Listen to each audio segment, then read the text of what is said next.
เย็นละพี่ขอเป็นแฟนจะรักเธอให้เท่ารักแม่จะพาลงแดงน้องไปนั่งแล่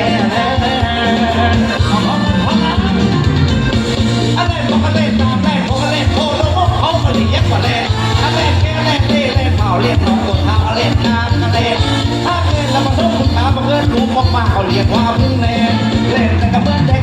15อันนี้กับเมื่อเด็ก15ตื่นเบาขึ้นมาเขาเรียกว่าพึ่งเล่นถ้าบอกเธอให้เธอได้รู้ที่เป็นโกโรและเชี่ยวชาญการเล่น